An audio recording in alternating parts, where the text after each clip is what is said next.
एक समय था जब इस धरती पर ऐसे जानवर रहते थे जिनकी ताकत, आकार और खूबसूरती की आज सिर्फ कल्पना की जा सकती है, लेकिन वक्त के साथ ये हमेशा के लिए विलुप्त हो गए।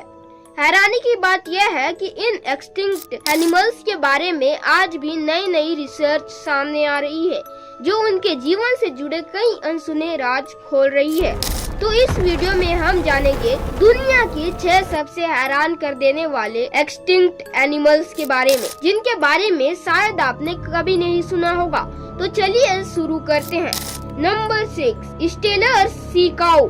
क्या आप यकीन करेंगे कि एक ऐसा समुद्री जानवर भी था जो 10 मीटर लंबा और करीब 10 टन वजनी था, लेकिन फिर भी इतना पीसफुल था कि इंसानों को देखकर भागता तक नहीं था, और यही उसकी सबसे बड़ी गलती थी। ये थे स्टेलर सी काऊ, दुनिया के सबसे बड़े मरीन हर्बीवोर प्रजाति में से एक। इसके सबसे करीबी रिश्तेदार आज के डुगोंग और मैनटी है, लेकिन साइज के मामले में ये उनसे कई गुना बड़ा था। इसकी मोटी स्किन और मोटी फैट लेयर इसे बर्फीली समुद्र में भी आसानी से जिंदा रखती थी।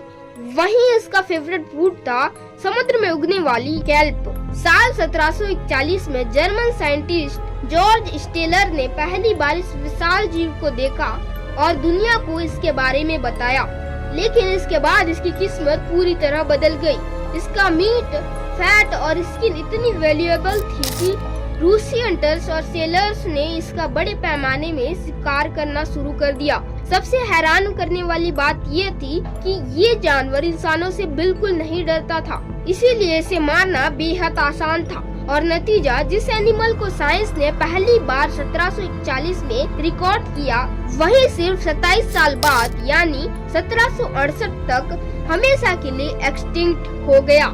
यह इंसानों की वजह से खत्म होने वाले पहले मरीन मैमल्स में से एक माना जाता है। बहरहाल आज भी इसके फॉसिल्स और स्केलेटन साइंटिस्ट के लिए बेहद कीमती है। हाल की रिसर्च से इसका जीनोम भी स्टडी किया जा चुका है। इससे पता चला कि इसकी पॉपुलेशन पहले से ही कम हो रही थी, लेकिन इंसानों की हंटिंग ने इसके एक्सटिंक्शन को और भी तेज कर दिया। फिलहाल इसे वापस लाने का कोई भी ऑफिशियल प्रोजेक्ट नहीं चल रहा है, लेकिन अगर भविष्य में डी एक्सटेंशन टेक्नोलॉजी और आगे बढ़ती है तो हो सकता है समुद्र का ये जेंटल जाइंट एक बार फिर से दुनिया में दिखाई दे। Number 5, great hoc. सबसे पहले एक बात साफ कर देते हैं, ग्रेट हॉक कोई पेंगुइन नहीं था।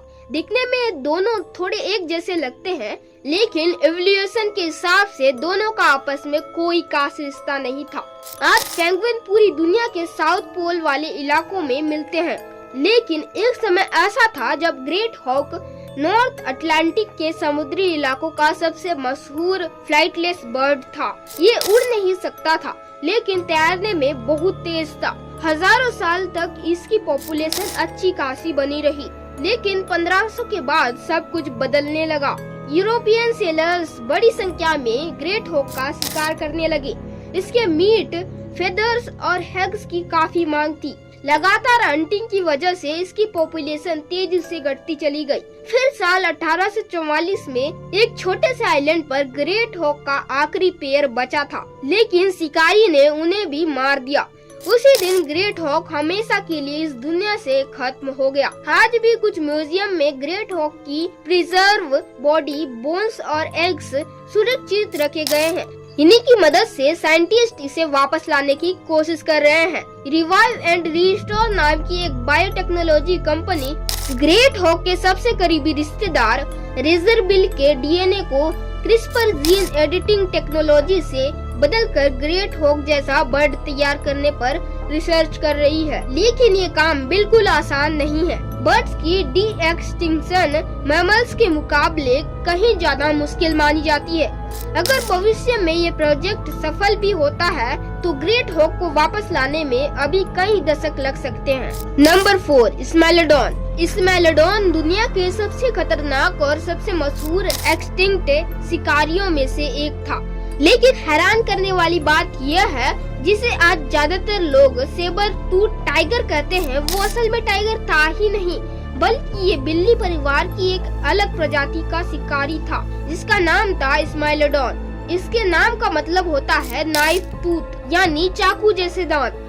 इसकी सबसे बड़ी पहचान थी इसके करीब 28 सेंटीमीटर लंबे सेबर टीथ। इसके अलावा इसकी मोटी गर्दन, ताकतवर कंधे और मजबूत आगे की टांगे इसे बड़े से बड़े शिकारी को भी कुछ ही सेकंड में काबू करने की ताकत देती थी। माना जाता है कि ये छिपकर हमला करता था और सीधे अपने शिकार की गर्दन पर वार करता था। लेकिन फिर आइस एज खत्म होने लगी, मौसम बदलने लगा, बड़े शाकाहारी जानवर कम होते गए और स्मेलोडोन का पसंदीदा शिकार धीरे धीरे गायब होने लगा।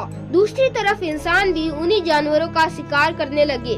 आखिरकार करीब 10 से 12,000 साल पहले ये ताकतवर शिकारी हमेशा के लिए एक्सटिंक्ट हो गए। बहरहाल आज भी इसके फॉसिल्स नॉर्थ और साउथ अमेरिका के कई इलाकों में मिलते रहते हैं, लेकिन सबसे ज्यादा फॉसिल्स लॉस एंजलिस लाब्रिया टारपीटस से मिले हैं, जहां 1200 से ज्यादा स्मेलोडोन के अवशेष खोजे जा चुके हैं। इन्हीं फॉसिल्स की वजह से वैज्ञानिक इसके शिकार करने के तरीके, शरीर की बनावट और जिंदगी के बारे में काफी कुछ जान पाए हैं। वैज्ञानिक के मुताबिक स्मेलोडोन की 3 अलग अलग स्पीसीज थी। इनमें स्मेलोडोन ग्रीसिलिस, स्मेलोडोन फेटालिस और सबसे विशाल स्मेलोडोन पॉपुलेटर शामिल था, जिसका वजन करीब 400 किलो तक पहुंच सकता था। कुछ फॉसिल्स यह भी इशारा करते हैं कि शायद ये अकेले नहीं बल्कि छोटे से ग्रुप में रहते थे। फिलहाल स्मेलोडोन को वापस लाने का कोई भी आधिकारिक प्रोजेक्ट नहीं चल रहा है, लेकिन अगर भविष्य में इसकी सुरक्षित डीएनए मिल जाती है तो हो सकता है एक दिन आधुनिक टेक्नोलॉजी की मदद से यह प्रीहिस्टोरिक शिकारी फिर से इस धरती पर लौट आए। नंबर 3, थाइलासीन। इमेजिन करो एक डॉग, टाइगर और कंगारू का हाइब्रिड कैसा दिखेगा। कुछ ऐसा ही दिखता था थाइलासीन, जिसे तस्मानियन टाइगर भी कहा जाता है। यह एक मार्सुपियल था जो कभी ऑस्ट्रेलिया और तस्मानिया में बड़ी संख्या में पाया जाता था, लेकिन फिर इंसानों ने ऑस्ट्रेलिया में डिंगो नाम के जंगली डॉग को इंट्रोड्यूस किया। इसके बाद थाइलासीन को खाने और रहने की जगह के लिए कड़ी कंपटीशन मिलने लगी। धीरे धीरे ऑस्ट्रेलिया से ये करीब 3000 साल पहले पूरी तरह गायब हो गया। इसके बाद इनकी आखिरी बची हुई पॉपुलेशन सिर्फ तस्मानिया में रह गई। लेकिन 1800 के दशक में आए ब्रिटिश कॉलोनिस्ट्स ने इन्हें लाइव स्टॉक का दुश्मन समझकर इनका बड़े पैमाने में शिकार करना शुरू कर दिया। देखते ही देखते ये वहाँ से भी खत्म हो गए और जो फोटो और वीडियो अभी आप देख रहे हैं वो इस दुनिया की आखिरी थाइलासीन की है। साल 1936 में जू में खराब ट्रीटमेंट्स और लापरवाही की वजह से उसकी मौत हो गई और उसी के साथ ये प्रजाति भी हमेशा के लिए एक्सटिंक्ट घोषित कर दी गई।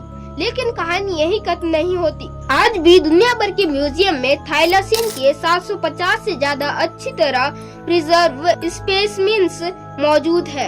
इतना ही नहीं, कुछ बेबी थाइलासीन जिन्हें उनकी मदर के पाउच से निकाला गया था वो आज भी एथेनॉल में सुरक्षित रखे हुए हैं।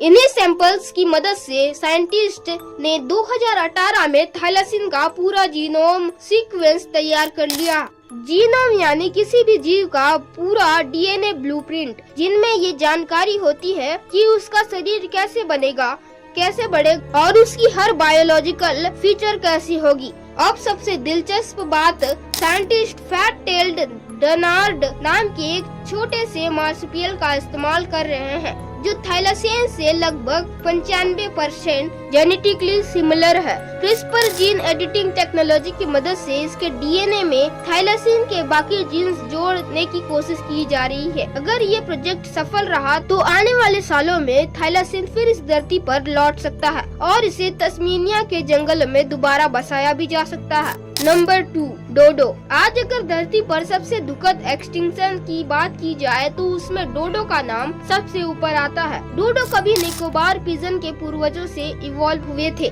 लेकिन लाखों साल तक किसी बड़े शिकारी का सामना न करने की वजह से इनके अंदर इंसानों का डर लगभग खत्म हो चुका था। यही वजह थी कि जब 1638 में कुछ डच सोल्जर्स मॉरिशस आइलैंड पहुँचे तो डोडो उनसे भागे नहीं। नतीजा ये हुआ कि उनका बड़े पैमाने पर शिकार शुरू हो गया। इतना ही नहीं, इंसानों के साथ आए रैट, कैट, डॉग और मंकी जैसे जानवरों ने भी उनके अंडे और बच्चों को खत्म करना शुरू कर दिया। सिर्फ कुछ दशकों के अंदर ही डोडो पूरी तरह एक्सटिंक्ट हो गए। माना जाता है कि 1690 तक धरती पर एक भी डोडो जिंदा नहीं बचा था। लेकिन कहानी यहीं खत्म नहीं हुई। आज भी दुनिया भर के म्यूजियम में डोडो की कई प्रिजर्व स्पेसिमेंस मौजूद है। इनमें सबसे मशहूर ऑक्सफोर्ड डोडो का हेड है, जो आज भी बेहद अच्छी हालत में सुरक्षित रखा गया है। इन्हीं स्पेसिमेंस की मदद से 2022 में साइंटिस्ट ने कुछ डोडो का पूरा जीनोम सीक्वेंस कर लिया। अब अगला कदम और भी रोमांचक है। साइंटिस्ट निकोबार पिजन, जो डोडो का सबसे क्लोजेस्ट जीवित रिश्तेदार है, उसके एग में क्रिस्पर जीन एडिटिंग टेक्नोलॉजी की मदद से डोडो के जीन्स डालने की कोशिश कर रहे हैं। अगर ये मिशन सफल रहा तो करीब 300 साल बाद डोडो एक बार फिर से धरती पर लौट सकता है। Number 1, woolly mammoth.